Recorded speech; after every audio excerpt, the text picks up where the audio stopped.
should be streaming on YouTube.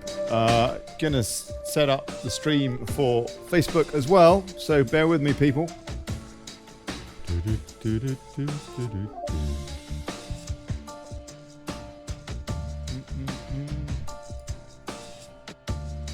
Hello? Oh, hold on a sec. Hold on. Oh, Facebook. I'll have to come back. I'm going to stop this and start it again in a sec because I've got a problem with a codec. Oh, that's YouTube. Okay, that's YouTube. Should be streaming on YouTube. And just sorting it out for Facebook as well. Oh, no, that's not it. I wish I could do all of this simultaneously, but I can't. I have to do that one at a time using XSplit, which is a very nice piece of kit to get out the streams. What is it tonight? Bloody Foreigners. Yeah, and I wonder how many will try to report me for that title before realizing that I'm referring to myself. Yeah. Okay. Right, so we should now be streaming on Facebook and on YouTube. And just for a change tonight, I'm going to try something else as well. I'm going to try and get on Restream to my Facebook profile, as well as to... let's see if this is working. Not quite. What's going on? That it isn't working. I don't know. I'll try and work that out. Coming up in 10 minutes, people. 9 minutes. Yeah, Daily Brexit. Cool.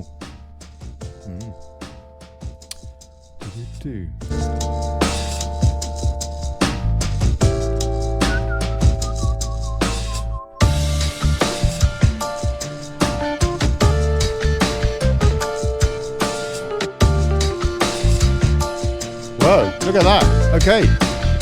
All right, this is interesting. I'm streaming on my personal profile on Facebook as well as on the Daily Brexit page today for the first time. I've tried that. And going out on YouTube as well.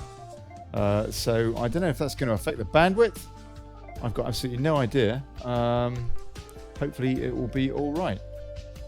So anyway, yeah, cool.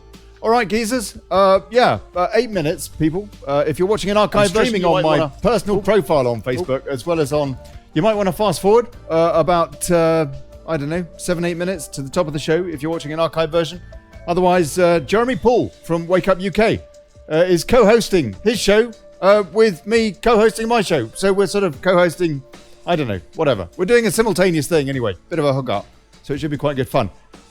He lives in Spain, like me, so we're going to be talking about bloody foreigners. Yeah. All right.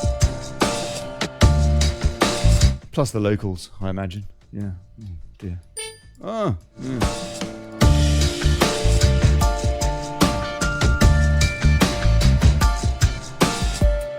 Share the show, folks. God bless you. Thank you.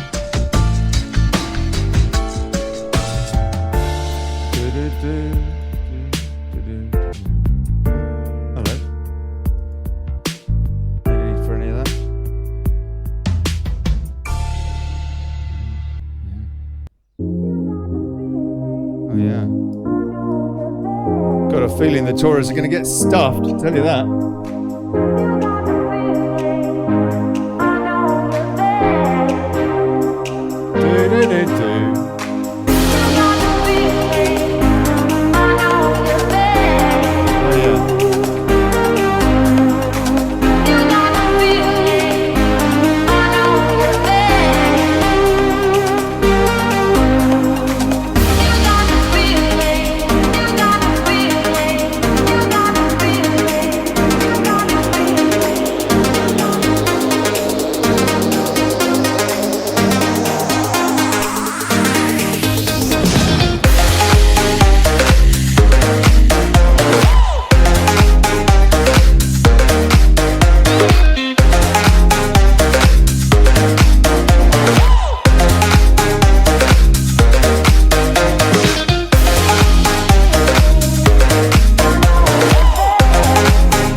I think I've got everybody really confused on Facebook. I'm streaming on my personal profile for the first time there tonight, as well as on the Daily Brexit page and on YouTube. And they're all bloody useless, aren't they? Censorious, you know what I'm saying? Hey, look, this is copyright-free Facebook. Copyright-free, yeah. They're crying out loud. They blanked this song the other night. Copyright-free. Stop pulling the show down because you don't like the content and using some excuse for the copyright. Goebbels will be proud. Please share, people. Please share. Just to annoy Nick bloody Clegg. Yeah.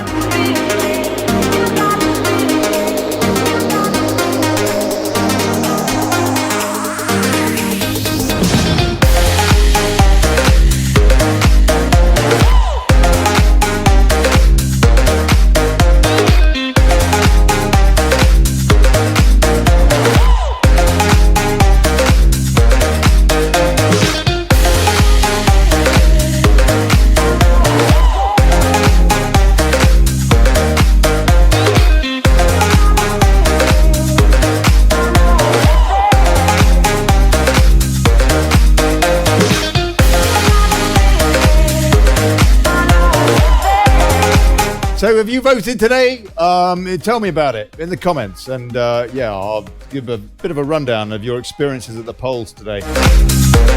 I know somebody was offered a pencil and he said, no, I've got a black pen, thank you. I'm not having any pencil marks. It's going to be rubbed out and changed with goodness knows what. Quite right. Well said, that person.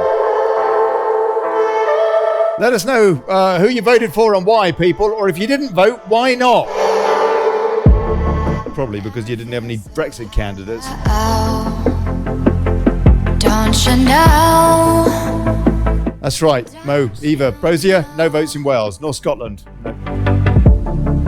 I'm living in shadow. Don't you know? Don't you know? I fell for fool's gold. I fell for fool's gold. Yeah, but did you fall for the Tory manifesto and vote bloody Tory again today? Did I know? I hope not. I fell for fool's gold. Any of you that voted Labour or Tory today, I tell you, you better have a damn good excuse. What did I know? You a fool's gold. Yes, I did.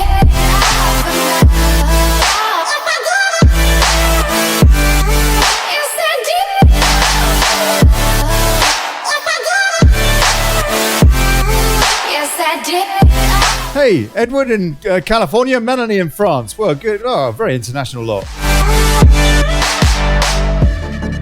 And I did it all for love. You're all bloody foreigners. Yes, I did it all for love. Oh, they say fools believe in it, so I guess I'm one of them. Oh, don't you know? I fell for fool's gold. I fell for fool's gold. What did I know? What did I know? I fell for fool's gold. I fell for fool's gold. What did I know? What did I know? You a fool's gold. Yes, I did.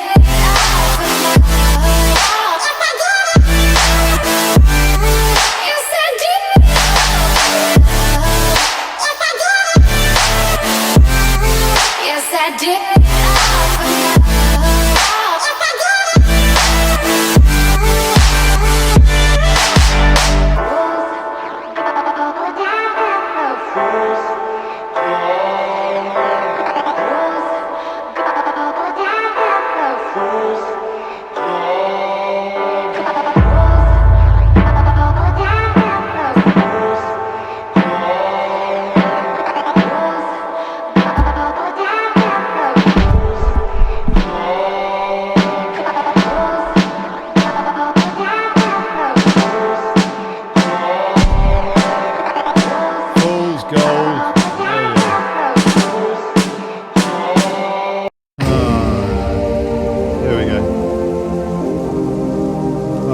only got 30 seconds. Copyright free Facebook. Tedious people.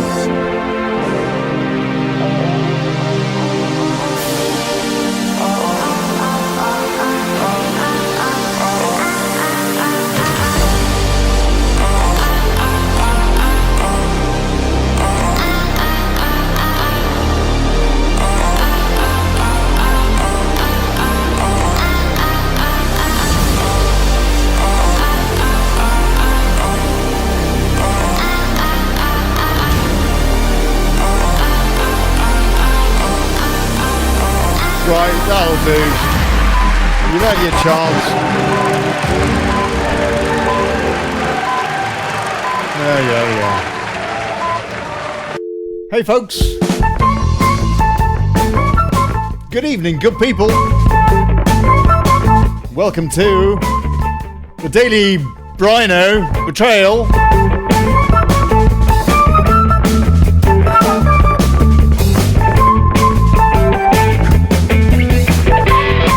Holding democracy to account, fighting for self-determination and exposing plutocracy. I'm Olly Connelly. Thanks for turning up.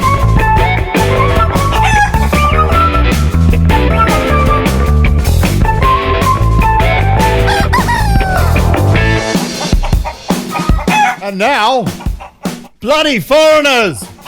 Yeah. I'm co-hosting a joint show tonight with another migrant, WakeUpUK's Jeremy Poole. His show kicks off on WakeUpUK at 7:30. So I guess I'll hook into that or something after the news segment, you know. We're both based in Spain. We'll expose a character trait that Libtards hate to admit: tribal loyalty.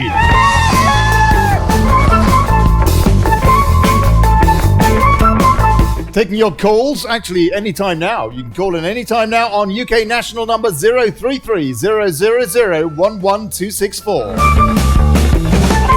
That number's in the description. And we'll see you in the comments. Please support the show, paypal.me/Brexit. Thank you. And please share the thing, like the page, all that. Let folks know we're talking, we're thinking, we're watching, we are active.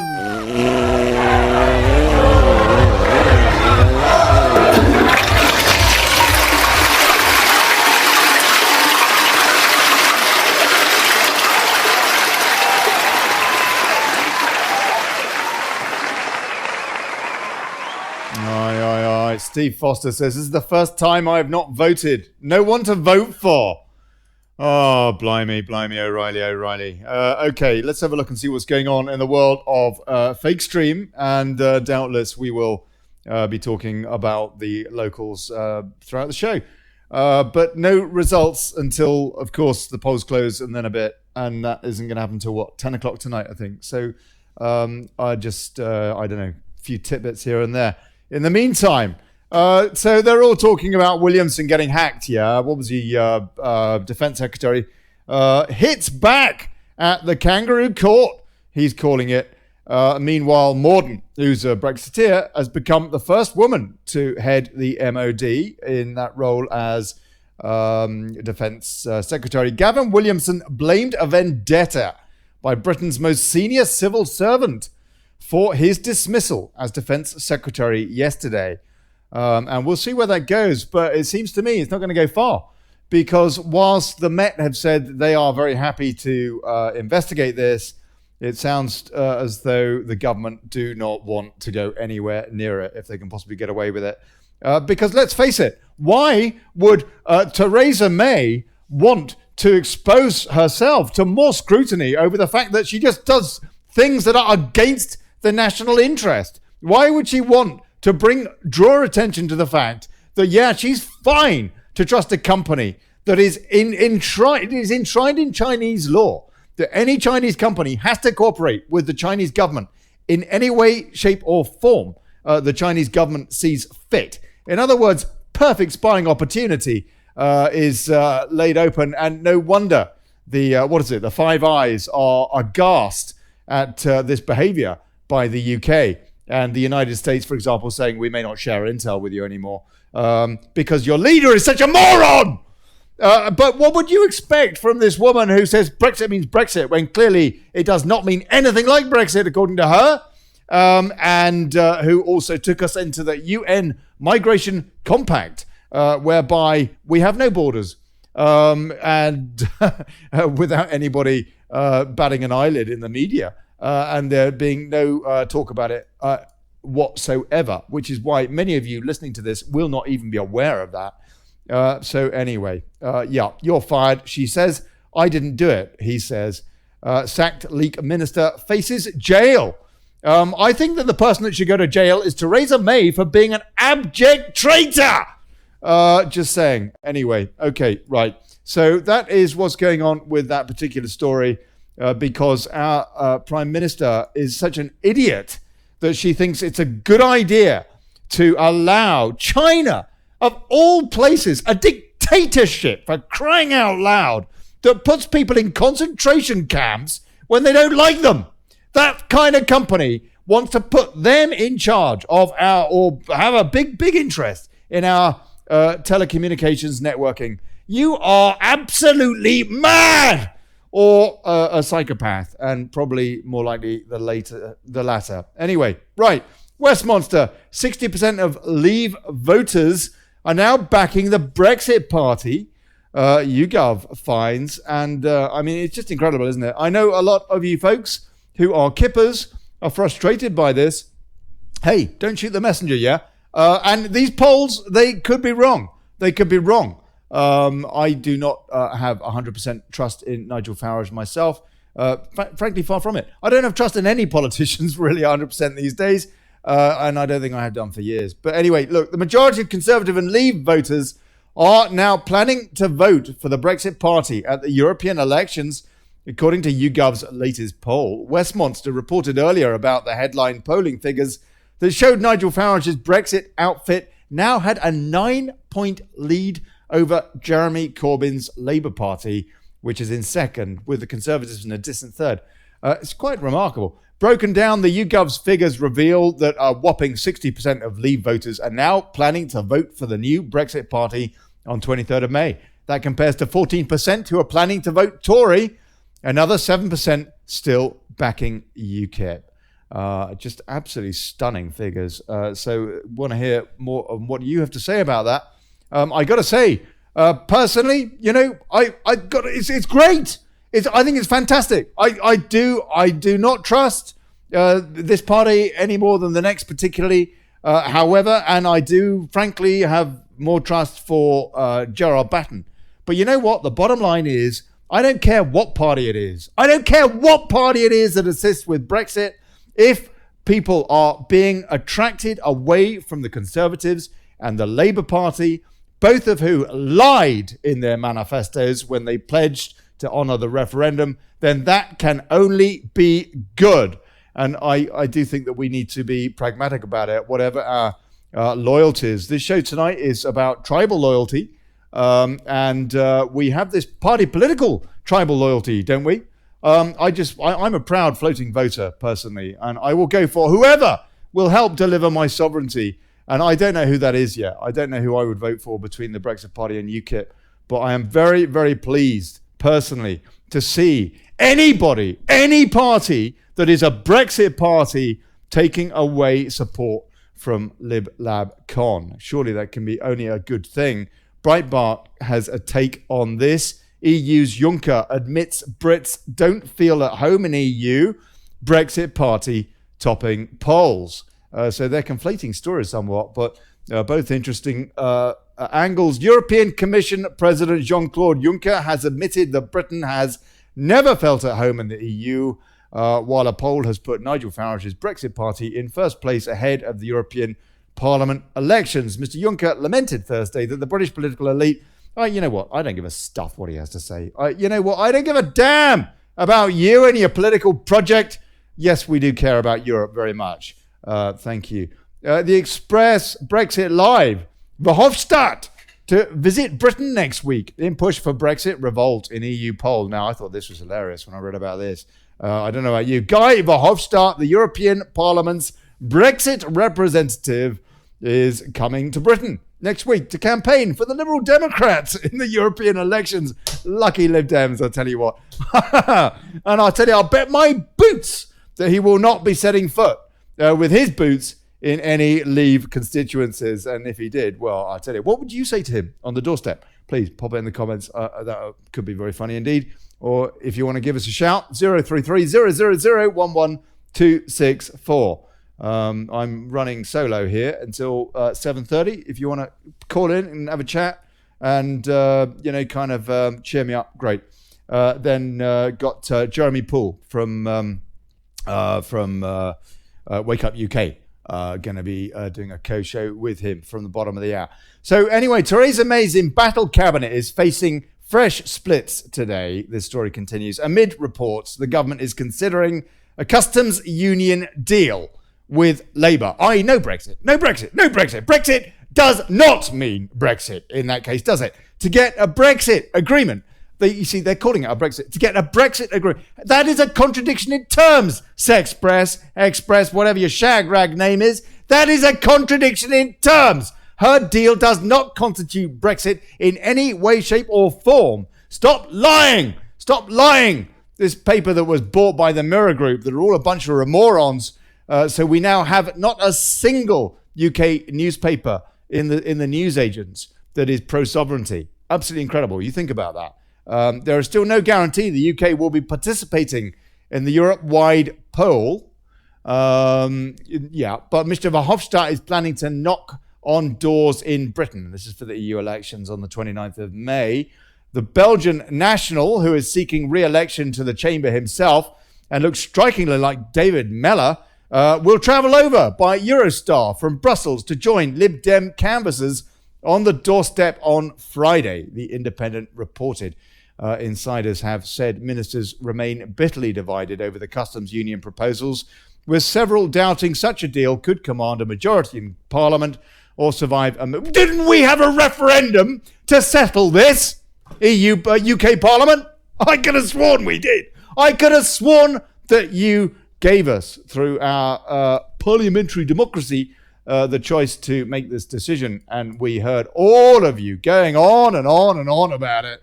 And guess what? We made up our mind with the biggest turnout in electoral history in the UK. Another bit of news in Express. Date of Peterborough by-election. That's, what's her name? What's her name with the ankle bracelet around her, criminal Fiona Onasanya or whatever she is, with a son drug dealer on the take as well on the expenses claim. The date for the first ever by-election following a recall petition has been announced, with voters in Peterborough set to go to the polls in June following the outing of disgraced MP Fiona Onasanya. Of course, conveniently for the remorons, not until she had voted with her Peckham bracelet round her ankle in that Yvette Cooper's bill, that Letwin Cooper bill. So cheers for that. Voters in the Peterborough, John Burko. Voters in the Peterborough constituency will take to the polls on Thursday, the 6th of June, after a recall petition was passed last night to remove Onasanya from her position. So that's a week after the EU elections, which is quite interesting, though, because the Brexit Party are going to be running in this as well. And I am assuming that UKIP will, unless they can work out some kind of a deal between themselves, those two key parties. A total of 19,261 constituents signed the petition, above the 7,000 that was needed to successfully trigger the new election to kick out this crook. Onasanya last night became the first MP to be removed by a recall petition since the policy was first introduced by David Cameron in 2015. I think that should be used for every single MP who is not representing their constituents, whether they voted Leave or Remain, actually, for that matter. Yeah. But the fact is that 408 of 650 constituencies voted to leave, yeah? Every one of those MPs that is voting for May's deal and pretending that that's Brexit should be kicked out just like this crook. As far as I'm concerned, they're all crooks. But anyway, okay, all right. Let's take a few comments and see what you folks got to say. Aye.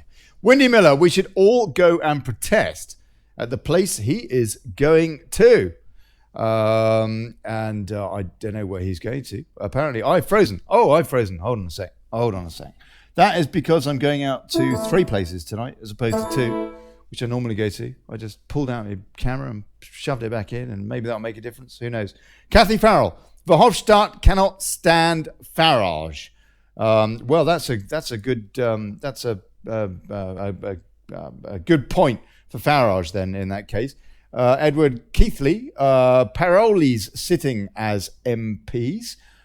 You have got to be joking. Parolees. Yeah, that's right. And Sarah Boland. Hi everyone. Sorry I'm late. Been cleaning the rabbits out. You look after your rabbits, Sarah. Kenneth, Noel, Gabriel, Curran, Success, and Benediction attendee V.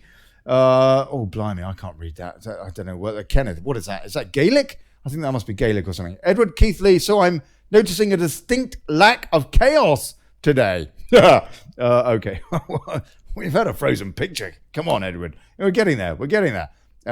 Jacqueline Robinson, did Honor Sanya vote in Parliament make a difference? Well, it's a good question. But that vote, the Yvette Cooper bill, there was one vote in it. And so you could say that she cast the deciding vote. Had it been a draw, I don't know. What's the deal? Did Burko vote that night, or does he only vote if there's a draw? Had there been a draw, I think pretty certain he would have voted with it, wouldn't he? So maybe she didn't make a difference. But the fact is, should we have criminals walking around with, their Peckham bracelets around their ankles, voting for us? But you know what? We just need to clean out the whole bloody lot, don't we? Get rid of the EU, and then we can clean out our swamp a bit closer to home. Paul Jagger, can they do that? Issue a recall petition if they're acting like see you next Tuesdays? John Middleton, they don't have control. Law of land has control. I've asked for the plans, but seems misprint just like paperwork. Lots of laughs. Winnie Miller. Ollie, they tried doing one for Yvette Cooper, but it was signed from everywhere and not mostly constituents. Right, okay. They tried to get rid of her. Good. Unbelievable. Yeah, Yvette Cooper, whose constituency voted 70% to leave. Yeah, Pontefract way. Anne Jones, question time from up north tonight. Warrington. Yeah, and actually, you know what? Interesting. Let's have a quick look and see who's on the panel. Let's see if I can pull that up. Just for a laugh. Let's see who they got. Let's see how many levers they've got to represent the country. They've got, look, Ken Clark. Yeah, okay. So Ken Clark, who is arch remoron, steering committee for the Bilderberg Group for God knows how many decades, and was whipping people to vote with the government, along with Tim Fortescue. Tim Fortescue, who said that they took depraved MPs who, for example, had little issues with, I quote, little boys, and they covered up their crimes, their misdemeanors, their peccadillos, their child rape, in order that they would then vote and support the government. The very government that took us into the EEC. Yeah, they've got Ken Clark there. Ken Clark, if you happen to be in the audience tonight, you might like to ask a question about that. Let me see if I can find the clip, the relevant clip. Let me see if I can find it here. Just a sec. I want you to hear this if you haven't heard it. And I know that more people are watching the show these days, which is wonderful. So some of you may not have heard this clip. So let me play it, because this is Ken Clark's old colleague. God bless him. Let's have a listen and see what he has to say. Audio, bites. Tim Fortescue. There you go. Have a listen to this.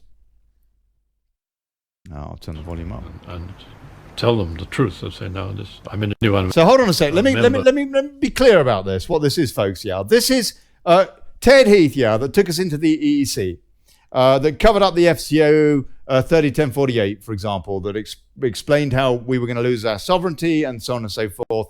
Covered all that up for 30 years. He, of course, had his whip's office with their black burg.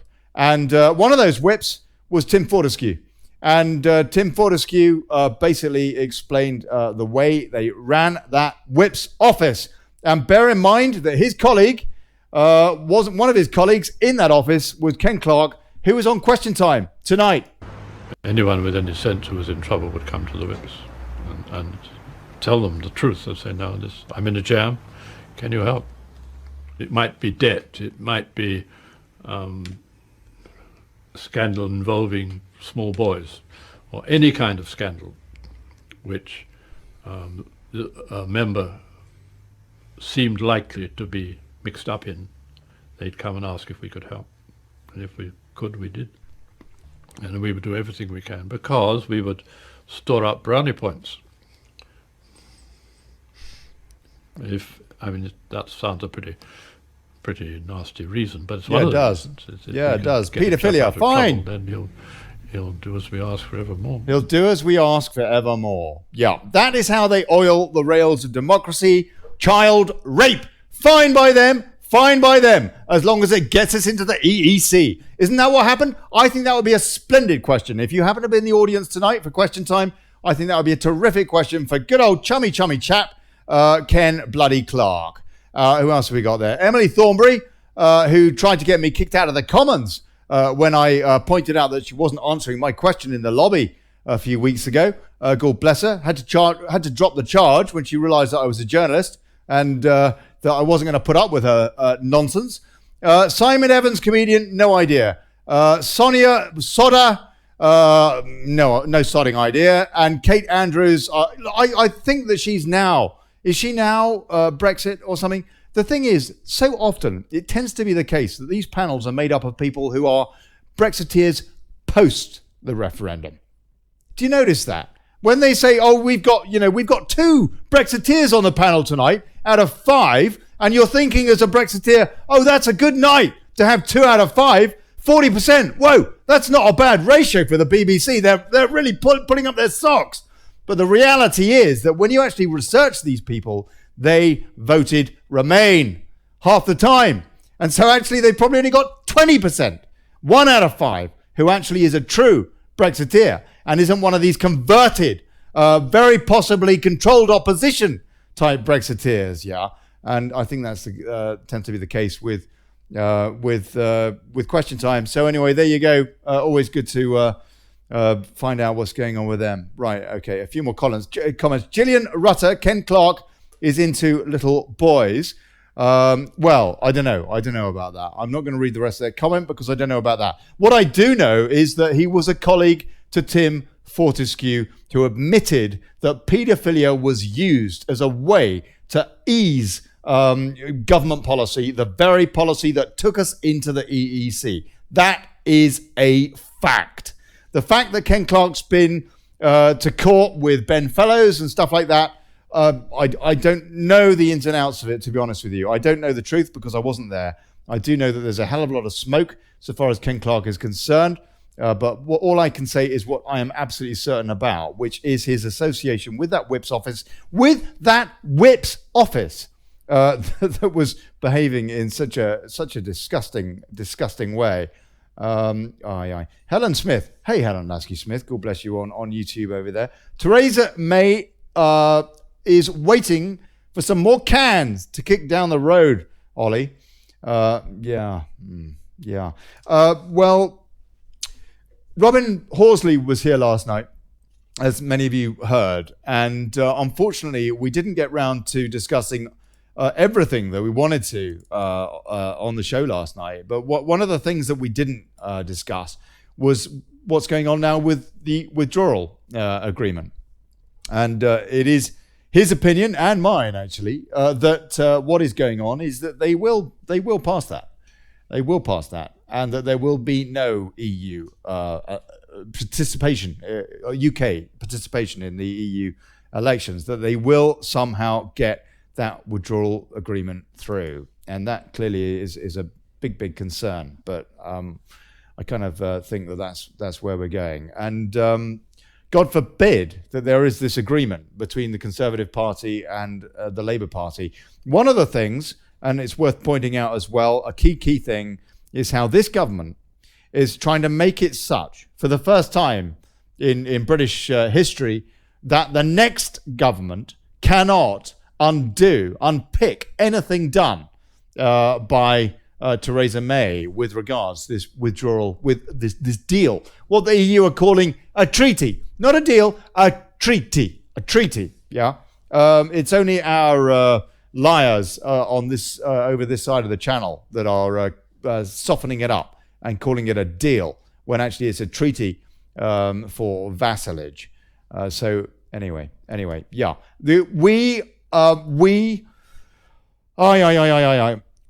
may find that we are put in a situation where the next government has its hands tied constitutionally in terms of trying to unravel any unsavory agreement presented by Theresa May.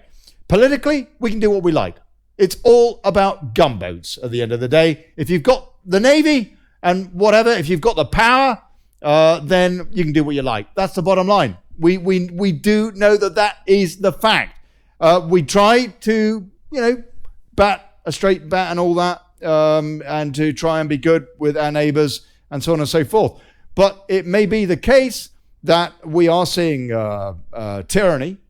We are seeing a betrayal of democracy, and it may be that we do want to see, what it would be, that we do want to see a government go in there and say, I don't care what you've agreed, Theresa May. I don't care how binding you thought it was. It isn't. But I don't think we're going to see that with the Lib Dems, with Labour, or with the Tories, are we? Clearly not. Because if they wanted Brexit, they would have done it by now. Right. So how am I going to find how am I going to hook up tonight? I have no idea how I'm going to hook up with with Jeremy Poole and talking about migrants. And that's in just a few minutes' time. And so I suppose I should try and find out. So hold on a sec. I'm going to see if I've got any messages. Yeah. Here we go. I got a message here from Jason Tyler from WakeUpUK with hopefully a link. There we go. A YouTube link. So we can all have a chat together or something. Right. Here is the YouTube link to keep an eye on viewers' comments or to join the video meeting. Click this link. All right. Okay. I'll click that one. Bear with me, folks. Bear with me. This is a first, yeah? Haven't done this before. Probably all going to go totally tits up. But there you go. Bit of chaos. Right. Loading up something. Hold on a sec. You might as well see what I'm doing. Oh no. Oh, there we go. Oh. There you go. This is something going on over here. Asked to join meeting. So that's what they use, this Google Hangouts or something, or Meet Google or something like that on WakeUpUK. That's how they do their interviews. We use Skype here on Daily Brexit. Hello, Ollie. Hey, is that Jason or Jeremy? That's Jason. This is Jeremy. Jeremy. Hey, Jeremy. Are you live? Ollie, are you that's live, both of you. Yeah, we're streaming. We're streaming, people. All right. Yeah. Good. We're not Well, live. I don't know who's. Well, nice to meet you, Ollie. Hey, I don't know who's on whose show, yeah. Good to meet you, man. Good to meet Jeremy, you. I'm We had a gonna very focus brief live chat on last WakeUp week. UK. Seems like a nice bloke. Lovely Welsh brogue. So what's going on? Are you going to start streaming in about 90 seconds time or something? We'll go early. We'll go. Yeah. We'll go now, shall we? Really? Well, Okay, we starting now then. Okay, here goes. Oh, shut up, man. When you're ready, are we ready? Okay, you're now live on Wake Up UK on YouTube as well. Okay. Hello, everybody. Welcome to No Soy, Please. We are British, and tonight we are double live streaming with the Daily Brexit with Olly Connelly. Most of you know him. Good guy from the wrong side of the border, but Wrong side of the in tracks. more ways than one. In more ways than one. He's a bloody foreigner as well. Yeah, bloody foreigner. And yeah, Ollie, Yeah. What are we going to talk about tonight? Hey, Because the Daily Brexit talks about Brexit, but I think we might have some other things to talk about tonight. Yeah, no, absolutely. Well, it's actually, first of all, it's really nice to talk to a fellow migrant who isn't a remoron, because practically all of the folks I know in Spain that are British just can't see beyond their own nose. And generally speaking, they probably are better off being in the EU. Well, no, they aren't at all. But they think they are, because that's how stupid, well, I mean, the media and all the rest of it. It's a real pleasure, is my point, Jeremy, to talk to somebody who actually has thought about this. I don't know. Is that your experience? Well, you'd be surprised. The ones that... I got a problem with my sound here. I might have to put my headphones on here. The problem I've got is that the ones I speak to, I've got two friends now who are very much Brexiteers and think exactly the same as us. But the others don't talk about it. Not with me, at least. Because they don't want open discussions, which seems to be the position of most leftists on most opinions. If you challenge them, they want to close down the conversation. Yeah. So, but they are out here, we are out here. And I think possibly we're in a different... The reason that you see a different side to me is we're in a different area, for one. I'm in Catalonia. You were in Valencia? Yeah, that's right. So you're Barcelona way. Yeah, no, but I'm right out in the sticks. I'm well out in the sticks, and it's not... Right. There are no immigrants. There's immigrants from the peaceful religion. There's extreme pacifists here, but there's very, very few other immigrants. Right. And we don't... I don't get to mix with British people very often. No, well, I don't. Probably even more British. Yeah. No, yeah, sure. I don't very often. I mean, I like to be immersed with the locals, you know. I mean, I think that you basically are there because your other half is a Spaniard, yeah? Same as me. You fell in love with... Excuse me, I'll stop you there. I'll pick you up there. She's Catalan. And she's, you call her that, and you that's it. All right. So basically, she's a bloody foreigner. Mine is a bloody foreigner. And you've gone over to live in Spain, so you're a bloody foreigner. And I come over to live in Spain, so I'm a bloody foreigner as well. And we've probably got, God knows how many libtards would like to ban this show because it's titled Bloody Foreigners. Well, sod you, because I'm the bloody foreigner, yeah. I do think... We've come over here. Go on, Jason. We've come over here, and we've become we are the foreigners, and we've mixed in. And I speak Catalan. I become part of the community. I'm quite happy with that. But I'm very much British, just the same. And I am British. Probably more British than a lot of people who've never left Britain. And that's part of it. Because you leave, you realise what it is to be British. And you realise what it is to be a bloody foreigner as well. Yeah, you do. Yes, Olly. Yeah. So, Olly, I wanted to ask you questions because I very rarely get a chance to speak to people from outside Catalonia on the independence issue, which I don't know if you've seen. Well, obviously you did. The elections in Spain 2 days ago. 2 days ago now? Or 4 days ago? 4 days ago. Yes. And if you notice the Catalan result, it was in Catalonia, independence won hands down. Yeah, they did. And if you look at the map of Spain, you've got Spain looks the same colour, apart from two areas, which are obviously very different. Basque Country and Catalonia. So what do people think of that down there in Valencia? I don't know, to be honest with you. I don't know. I think that people are more concerned in Valencia about the corruption in Madrid. And particularly, we've seen it with PP, with the Popular Party, Partido Popular. The corruption in that party, which is kind of like the Tories in the UK, has been completely exposed over the course of quite a long time now. But over the course of the last parliament also, which has pretty much been a technocratic parliament, because there's been no mandate, actually, for any Spanish government for what, 3 years now, is it, Jeremy? 4 years. There wasn't a government at all for a year, was there? And since then, it's just been kind of like technocratic, really. It's just been kind of pretty, not with a popular mandate. And so they've gone to the polls, and they now do have a popular mandate, I suppose, for a coalition. The socialists.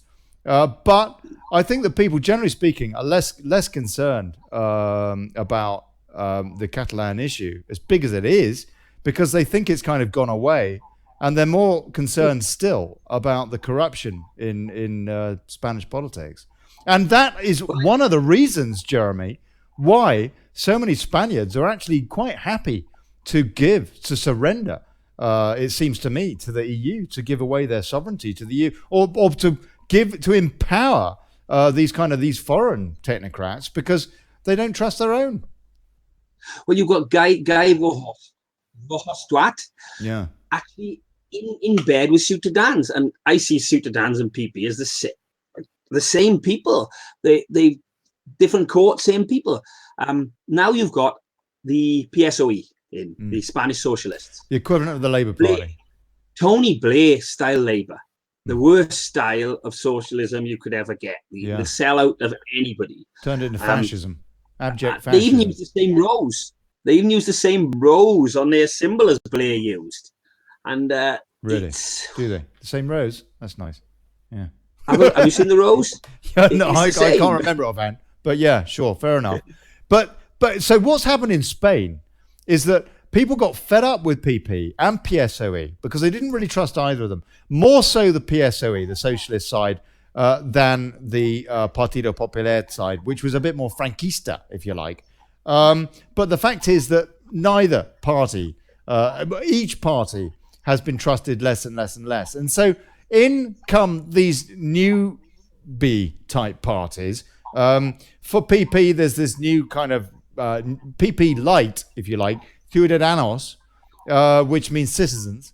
And then for PSOE, for the socialist lot, you got Podemos. We are able. You know, it's like Obama. We can do it. We can do it. Yeah. Oh, blimey. But people, they did get a bit excited, and those two parties have done pretty well, to the point that in the election just gone, for example, Ciudadanos received as much vote share, give or take 1%, as did PP.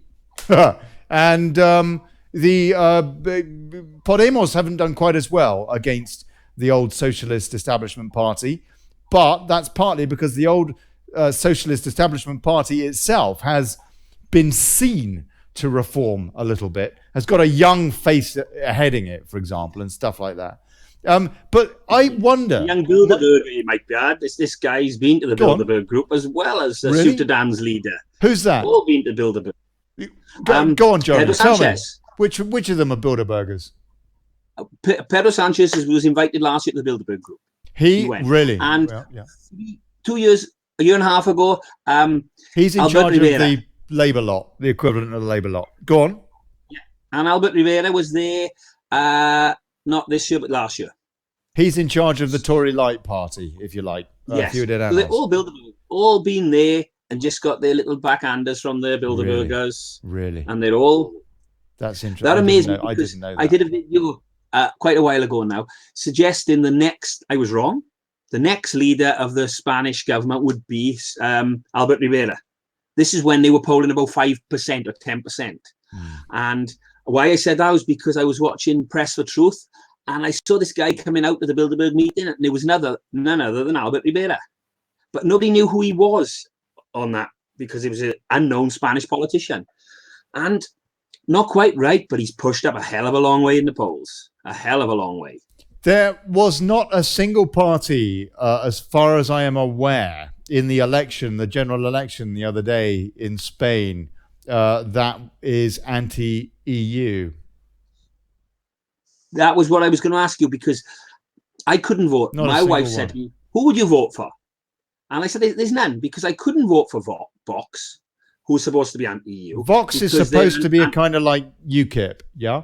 Yeah, but they are very anti-Catalan as well. So I couldn't vote for those. The truth is, they're not like UKIP at all, are they? They're being... They're much far right. They are, because fascism never died in Spain. It was still there in the background. Okay, yeah, go on. It never lost. And I think they were, like the Party Popular, it's there in the background, this authoritarianism. You're talking about this kind of Franco influence that has prevailed. Yep. You actually see it on the streets here. In the UK, you don't see it. I can go I live right in Catalonia Central, and I can go to the square there, and you see people with the Nazi jackets on, and they got the Spanish flag on one side, and the sort of the old Franco flag on the other side, openly doing these things here in the middle of Catalonia. So And you'd never get that in Britain. You'd never get people with a Nazi flag or something like that. No, you wouldn't. Because Brown shirts. it wouldn't be stuff. acceptable. But it is over here. It's still here. Yeah, it's interesting, isn't it? It's interesting. And if there's any hint of any of that in the UK, it's, oh, you fascist! Oh, you fascist! Oh! It's like something out of Basil Fawlty. And in Spain, yes, as Jeremy says, it's completely, your people are at least allowed to express their politics, albeit that people do disapprove, But it's not like, oh, you're not allowed to have an opinion. You're not allowed to have an opinion that isn't conventional. You and me are far-right extremists, nationalists, Nazis, because we vote Brexit. But okay, so Vox, so I've kind of been unfair really here to UKIP, I think, in doing what the media does, which is somehow tarring UKIP and Vox by the same brush, because UKIP is not a far-right party, and but Vox is. But Vox doesn't give a damn about the EU, does it? Yeah. Vox is useless, actually. Absolutely useless unless you want to go back to Franco. No? I don't know. You tell me. I'm of the opinion that they're honest. They are really honest. Mm-hmm. Yeah. they are honest. Yeah. Which is what can't be said about Party Popular, Ciutadans, PSOE. Mm. They're all tarred for me. They're all the same. But they just slightly different colour T-shirts. But there is nothing. There's no hint of any anti-EU politics in Spain. Why? How? Don't they care about their sovereignty? I speak to a lot of people here in Catalonia, and after the what happened on you've all seen it when we wanted to vote and they got beat up on the streets, and there's a lot of anti-EU feeling. Rubber bullets. Yeah, but there's nobody saying it, and I get the feeling that the Catalan parties are concentrating on independence, and if they can go along that road, as soon as they get independence, they'll be talking about leaving the EU. That's my feeling. That it is here, but it's underlying. They've got priority first is independence. Second priority is Europe. That's my feeling. Jeremy, fascinating, man. Thank you very, very much indeed. I want to take some comments. I don't know what you do, so this is kind of weird. I'm kind of wanting to host Daily Brexit, but not wanting to in any way infringe on your territory, sir. So do you want to read some comments as well, or what? No, you carry on. You carry on, Ollie. I got some things I'd like to ask you. Ollie, I like the stuff you did on InfoWars. Why are you not doing that anymore? Or is that a hard question for you? No. They asked for a bunch of stuff. They said send a bunch of stuff in, and we'll share it. And I did, and never heard anything from them off the back of it. And so I thought, well, sod it, that's enough of that. But yeah, I mean, hopefully got the message out a bit more. I don't know, but yeah. And the other thing I like to talk to you about, because it directly influences me, is, and I know when I spoke to you last week, we mentioned it, that we're British. I will always be British, even though I live in Catalonia. Yeah. I live in Spain. I can never be Catalan. I can be part of the community. My children are sort of, I bring them up as British, but their mother brings them up as Catalan. Yeah. But the thing that you think when immigrants come in, you expect them to be our country, and they're not. I'm not Catalan. I am not Spanish, and I never ever will be. Well, hold on a sec. Who expects that? No. You're saying, what are you saying? When a migrant comes in, what? Well, we all expect. Everybody seems to think that people change when they change countries. Yeah. And I'm saying we don't. We're still the same people. You're right. And this is why partly immigration fails. Yeah. If you bring in a massive amount of one from one area, because I'm British. I try to get in with the population. I do all the local things, do the local dances and everything. But do you? I'm still British. I might ask you to do that. I'm still British. At the end of the show. I'm still British. Stand up and do a jig. So that could be a problem in the UK, I think, with too much immigrants. I completely agree. British? I completely agree with you. And I say this a lot on Daily Brexit. The fact is that people are not loyal, actually, to any country or whatever. What they are loyal to is their conditioning. And your conditioning is probably primarily your cultural conditioning, which, for example, might have dictated which way you voted at the local elections today. God forbid that it did, by the way, and that you're still going down that vicious circle of voting for LibLabCon when you need to, frankly, gain a brain and realize that, you know what, these parties are, it's like voting for the EU, fascism, and it is not voting for anything useful at all.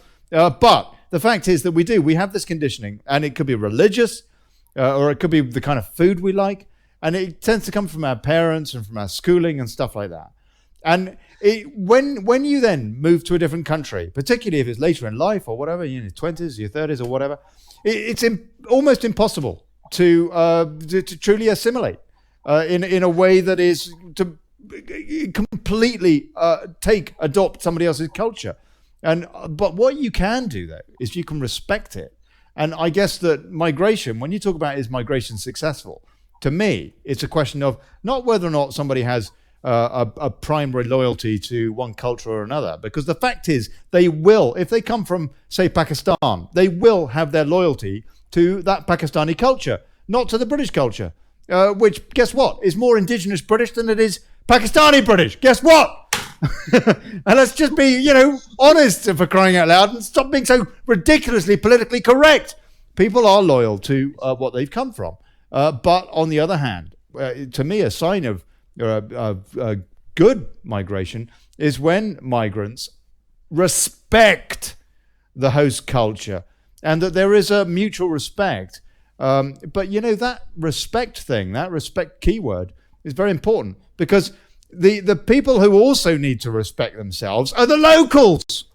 The locals need to have some self-respect and some self-confidence. And if you don't have any self-respect, you don't respect anything or anyone. I was looking at a web page about this, and it was about the Amazonian tribes grouping together to protect themselves against immigration. And the comments below it were all wonderful, wonderful comments from all the liberal left. Yeah, all the libtards. Hold on, those Nazi Amazonians stopping immigrants. It was exactly that. And the North American tribes want to keep their culture. Are they Nazis as well? Yeah, it's this right. double standard. That's right. It is. It's absolutely disgusting.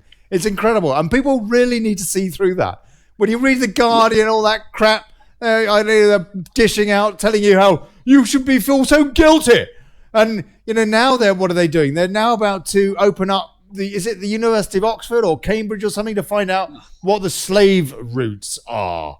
And before you know it, you're going to be taxed to pay reparation for, I don't know, black people that feel that they've been wronged and have been, but not by you, by people that are dead. I mean, the sins of the fathers. Sorry, I get excited, Jeremy. But that's where we're going. That's where we're going. The Welsh people having all the coal stolen over the last 300 years, having the slavery been by the Saxons and the Romans. I want the money off. Yeah, I'm going to sue the Germans for my great uncles who died, on the Somme and Passion and whatnot. I'm going to sue the Germans, I think. Why not? Well, my grandfather spent 2 years or 3 years in a prisoner of war camp, so I think I deserve a little bit for that. I deserve a few quid for that. Yeah, 10 grand for that one. Yeah, at least I'd be going a bit higher, going higher and acceptable. Yeah, it's absolutely incredible. Definitely, because they were something quite sad yesterday that I wanted to question. My father is over here at the moment with my mother, and I said, "Was he going to vote?" And he said, "No, he's not going to vote again ever," because he said, "I voted." And nothing happened.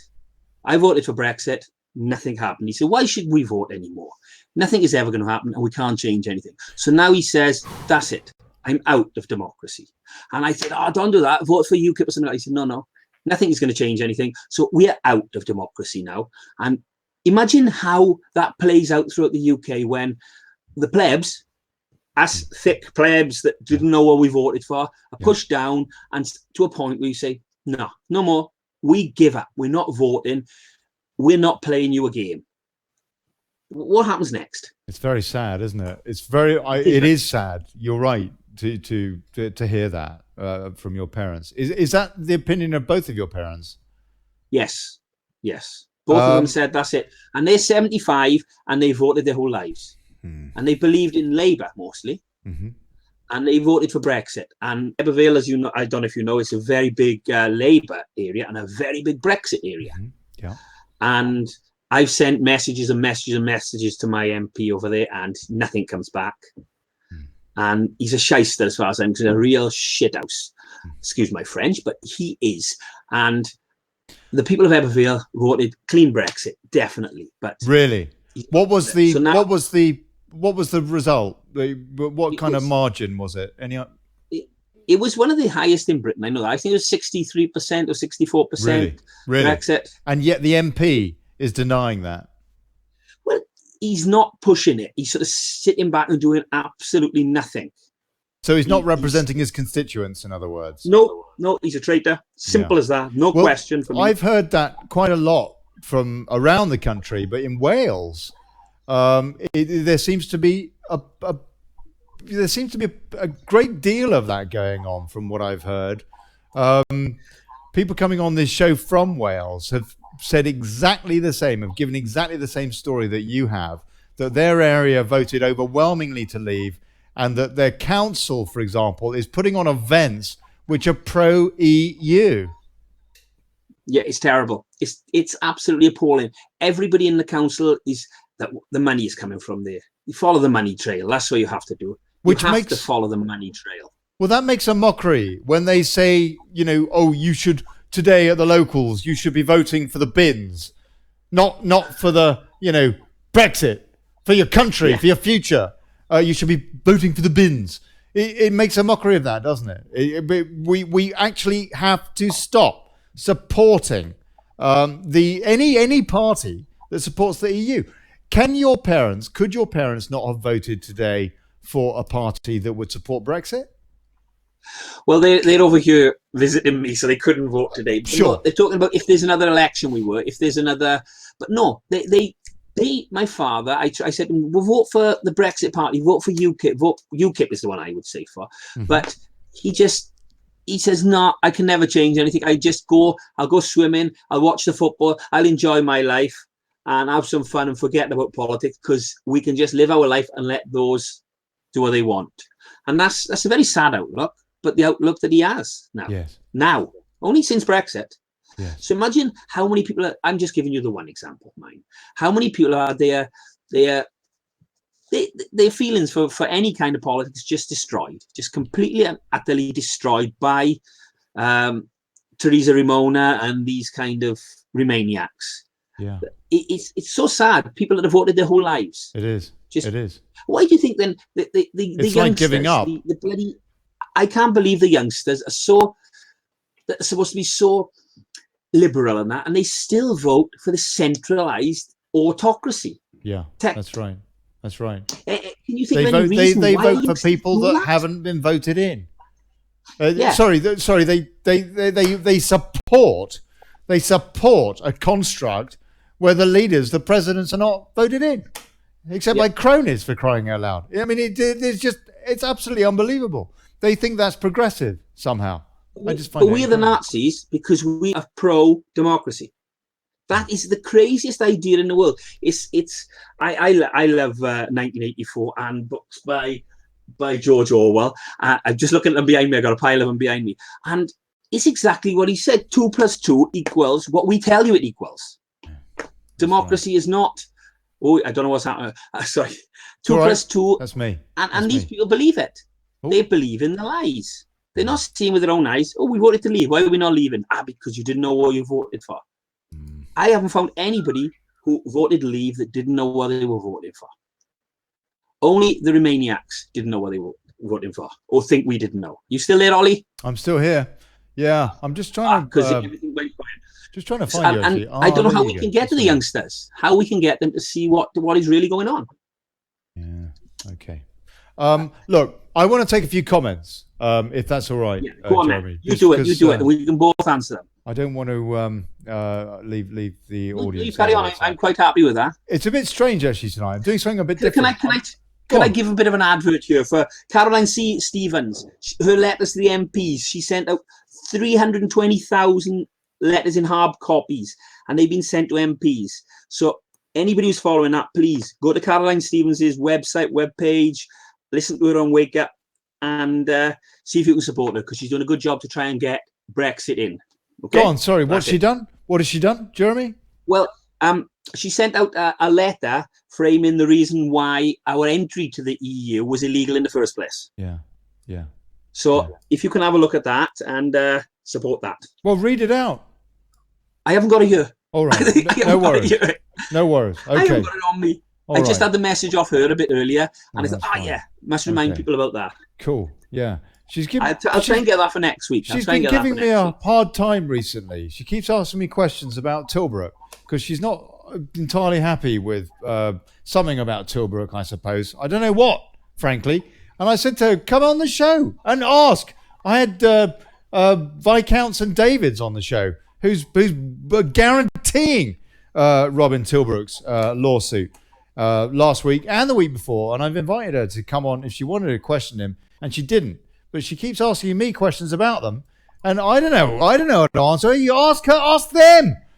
So anyway, if you want to, Caroline Stevens, then I think Robin Tilbrook's on the show on Daily Brexit next week, and so you're very, very welcome to come and give him a shout.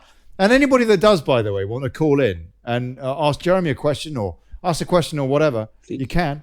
The number is 033 000 11264, and that number's at the top of the Daily Brexit spiel. This is the problem we have. See, Caroline is pretty much on the same side as us, but I ask for I believe I'm a liberal, but Libtards to come on every week and come and speak to me and have a civilized conversation about Brexit, about anything, and they will not. No. They will not have civilized conversations. Yeah. They will just call us names and walk away because they don't want to give platforms to the far right. Well, we've got our platforms if we are the far right, which we're not. But they don't want to know. Are you still there, Ollie? Yeah. Disappeared again? No, I just had a camera thing. I would personally describe myself as a liberal with a small L. Yeah, small L. And but. One or two of these, kind of Remainers. There you go. That's the word. Not Remoron. Stop using that. One or two Remainers have come on the show, and they've been really, really nice. They've been nice. But it's very, very rare when they want to come on, which is a great pity because it would be lovely to have a proper debate with them. Just a few comments then. Mark Leyland says the difference is we don't try to change another's culture. Well, that is it, Mark, isn't it? It's respect. And if you're going to live in a foreign land, then hopefully you want to enjoy their culture, not try and subvert it. To pervert somebody else's culture is surely immoral. Rodney Trotsky says, F foreigners, they should adapt or F off, same as I do in Asia. I don't go there telling them what to do. Winnie Miller says something to Tanis, and Helen Lasky-Smith. So have I. I still have Bill's badge from when he tried to be leader, and I share all the posts I can. I don't know. That's a reference to Bill Etheridge, I guess. Edward Keithley, no problem with the Facebook feed here, but then I'm closer to FB Central. Edward, being wild. Ollie, can I take one of the somebody in reply to you on the YouTube feed puts the question Ireland, and I say Ireland, we did go to Ireland and enforce our culture on them, and that was wrong. Yeah, that's right. Are you suggesting Ireland is right? Yeah, that's a very good example. Are you suggesting what we did in Ireland was right? Go there and sort of push the English and the British culture on them? Because I suggest in Southern Ireland it was wrong. And I'm suggesting it's wrong wherever you do it. I think some of my forebears in Connaught, being a Connelly, would agree with that. And the fact is that what we did in Ireland, whether you like it or not, was demographic engineering. It was political. It was for political intent, and it worked. But does that mean does two wrongs make a right? I think it's all very complicated now because Ireland has changed, and I don't know. It is very, very, very, very complicated, and there's very, very strong passions. There's doubtless people that are shouting right now, having heard just what I said. But the fact is that we went in there, gunboat diplomacy, and it was demographic engineering. The difference is now that we're allowing it also in the there's no difference. We're allowing it in the UK. Our own leaders are allowing it. But the But the difference is that we ought to be aware of what's going on. They're not just allowing it. They're not just allowing it, Ollie. They're telling us to deny it is morally incorrect, and to go in and get rid of one culture is morally great, as long as that culture is ours. If you do the same thing in I say the rainforest in South America and say, come on, you lot go there and get rid and overtake these cultures down here, then it's morally wrong. For me, I want one standard, always one standard. I apply the same standard to everybody. Are we not hypocrites though? Are we not hypocrites though, Jeremy? Because we're saying on the one hand, we saw it in Northern Ireland, but on the other hand, we don't want it in Blighty. Yeah, and it was wrong. Wherever we do it is wrong, I say. And we have to go with that. We have to go. For me, I try to apply the same standard. I try to look at things logically. If I see something that's wrong, pick it up. If I see women in the street here, sort of a second-class citizens, I speak up and say, hey, that's not right. We need to change this. We need to try and work on this. But that means I'm anti-pacifist, I think they call it, because it's obviously very peaceful to do that. So I'm not going to use any kind of words that might get me in trouble. So it's pacifism. I must be anti-pacifism. Okay. Sarah Boland says, for goodness sake, there's been slavery since before biblical times. What about the Barbary pirates who enslaved Europeans and sold them in the markets of North Africa? Wendy Miller says, I keep hearing from some Scottish that Wales wants independence and to stay in the EU. Bollocks. Elaine Williams, that's what the government are banking on, that we give up. Yeah, I think absolutely right. Charlie Connor says, that's the same everywhere. Remainer MPs never answer emails from Brexiteers. Yeah. Well, you talk about the Scotland thing. Scotland asking for more democracy, another election. If Scotland was to leave the UK, if they voted to stay. So that's the end of the story there. But if they'd voted to leave, I honestly believe England and Wales would be far better off, because Scotland has got such a deficit. Scotland would be left out on its own. The margin of victory for Brexit would have been much higher. We'd get rid of that Nicola Sturgeon woman off our tellers. Yeah. That's the cranky woman, isn't it? Yeah, that's the cranky one. Yeah. Yeah. Well, but and a lot of Scottish people now have changed their opinions, because they realise that it's about democracy. They lost there. And if they want to change that, they can change it. And where does that stop? Where does this changing of democracy actually stop? When you have a vote and you disagree with the results, so you have another vote. It's just crazy. Where would it stop? Why would any vote count for anything? I think that the whole Scottish thing is far more complex than people like Sturgeon are making out. I don't believe that the average Scot, and by the way, I'm part Scottish as well, part Scottish, part English, part Irish.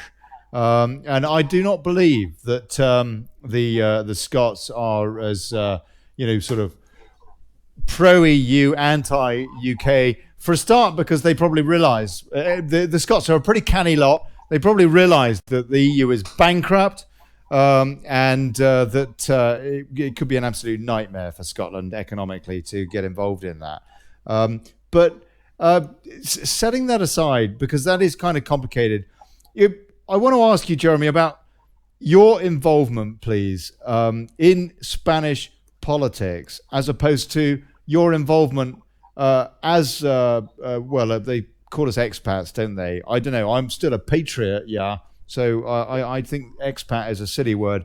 As migrants, as opposed to, what is your political involvement in the UK now? In the UK, well, or over here? Well, both.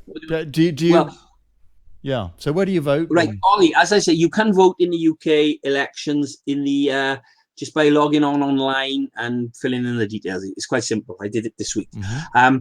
But over here, I vote in the local elections. I can't vote in the national ones. But I was a bit of a fence sitter in that I wasn't really for or against independence. But then I got pushed totally towards independence after. You're talking about Catalonian independence? Yes. Right. Yeah. Totally towards Catalan independence, when the Party Popular just pushed.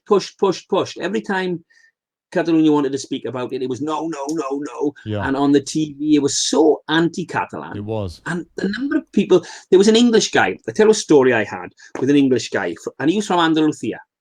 And I met him in Barcelona at a book fair one day. And he was telling me about different things. His friend had come to Catalonia and had to leave because he didn't speak Catalan and nobody would speak Spanish to him. And I said to him, that's not true. I said, because in my town, I wanted to learn Catalan, to speak Catalan to the locals. But everybody speaks in Spanish to foreigners or people who don't speak Catalan. And the problem is getting people to speak to you in Catalan. As soon as I walk into a room, they see a foreigner and start speaking Spanish, just to be polite. Yeah. So I did a campaign here. It was called Sisplau parlen Catalan. Please speak Catalan with me. And you still got the posters around the town because I wanted to learn Catalan. And then as things got worse and worse, and after the incident with the voting, with the Spanish police, What do you mean? being brought in from all over bullets, Spain and really going shooting a bullets, bit crazy. or bullets, yeah. That was it then. That was it for me. It was 100% independence for Catalonia for me. No question, nothing else then. And in Britain, I've never, when I was in college, 30 years ago, I've always been anti-EU. Always, since day one, because I did not believe, I'm an economic graduate, I never believed in much subsidies. And when they were taking the subsidies away from the steel workers, but keeping the subsidies for the very, very rich landowners and farmers, I questioned the Conservatives then. And I would question them on the same thing now. Why is it you are so free market supposedly, but yet you push prices up for the workers and the lower classes and the people who have to, relatively more of their pay goes on food, but yet at the same time you give subsidies to the rich and to the banks, to the people who support you. And I found out looking at it more and more, it's all the parties are for it. There's not a single party would say, let's bring food prices down by cutting subsidies and allowing import of food from foreign countries. None of them, not one. And that pushed me then against the EU, and I started looking into it. And it's like opening a Pandora's box when you look at the EU. It's such a, how can I put it? You just see back to 1936 if you start opening the Pandora's box that is the EU. So that's my whole. Why do you specify 1936? Because this is when the sort of the centralized super state idea, I think, started to become a reality. And that's what I think. And I think they're projecting on us what they really want from the centre. I don't believe the people who support the EU want it, but they don't see what's happening. And when they see what is happening, it's going to be too late. It'll already have happened, if it hasn't already happened. That's where I'm from. I also don't believe in the left-right paradigm. I think that's just a play to keep us separate while the real play goes on in the background. That's been proven now. And indeed, we're seeing it in Spanish politics. You said yourself that both sides, these two new parties, the kind of Tory light and Labour light type parties, the Spanish parties that have been coming up in the last few years, both their leaders, did you say they went or they were invited to Bilderberg last year? They both went. 2 years ago, a year and a half ago, it was Albert Rivera. Blimey. And last year it was Sanchez. So she went. So he would have gone and met Amber Rudd and George Osborne and Mark Carney.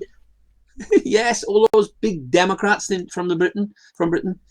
Amber Rudd. Oh yes. Whose brother is in charge, or largely, or partly, or something, in charge of the Remoron campaign, which is ongoing because they will not give up trying to deny democracy.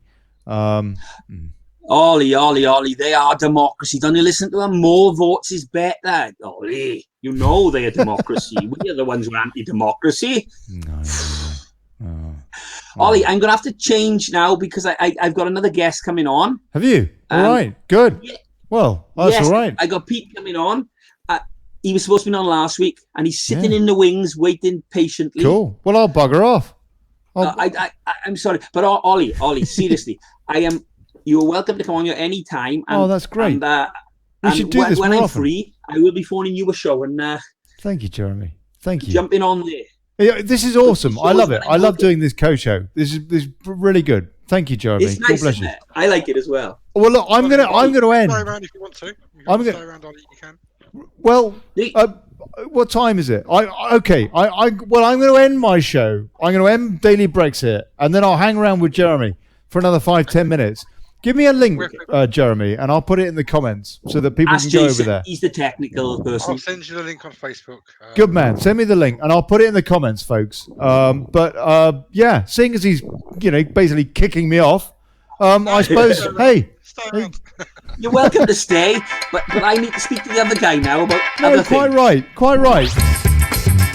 Thanks, Ollie. No, not at all. God bless you. Well, that's it for Daily Brexit. And I want to say a big cheers to Jeremy Poole from Wake Up UK, God bless him, and Jason Tyler for sorting it out. It's normally about this length, actually, the show, Jeremy. Just so you know, I normally finish the show about now, so this is great. And I'll just grab myself a beer and I'll pop down your gaff. You enjoy it. Lovely. See you in 5 minutes. Okay? Thank you. 5 minutes. Right.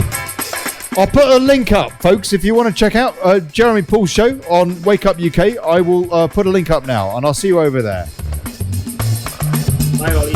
I'm going to leave your meeting and come back so that you don't get all this. God bless you. Cheers.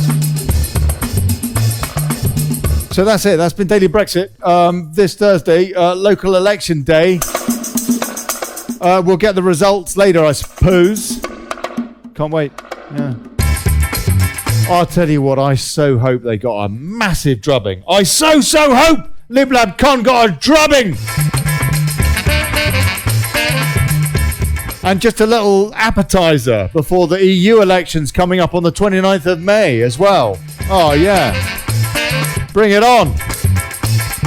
Lovely talking to Jeremy Poole there. Very, very cool. And thanks for everybody that called in. Thanks, like nobody did.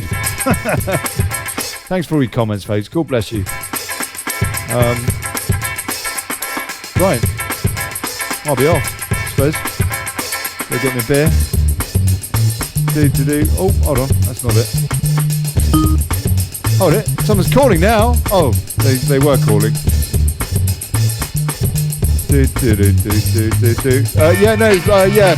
Monday. See you at 7. Yeah, see you at 7, folks. Monday.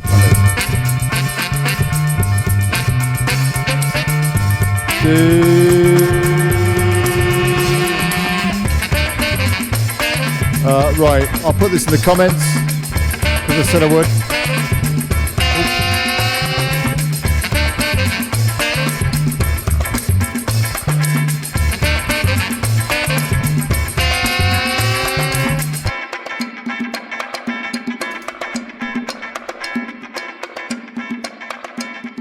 Blimey, that's a lot of big link. Anyway, I put it on Facebook somewhere and hold on. Oh no, hold on. I need to do it there. Put it at the top of the comments on the Facebook page for Daily Brexit. I tell you, this is so confusing. And pin comment. There you go. And I'll put it on YouTube as well. They do allow you to post links these days, don't they? That's very kind of them. Right. Oh no, it's not letting me post it. Oh, if I'm crying out loud, they don't allow it. Oh, goodness sake. Look, if you're watching YouTube, I'm sorry. Just what can I do? But anyway, look, I'll see you on Monday, folks. Have a great weekend. If you voted Lib, Lab or Con, don't bother coming back to this show unless you want to come on this show and explain why. And that should be very interesting. Otherwise, you know what? I'll tell you what.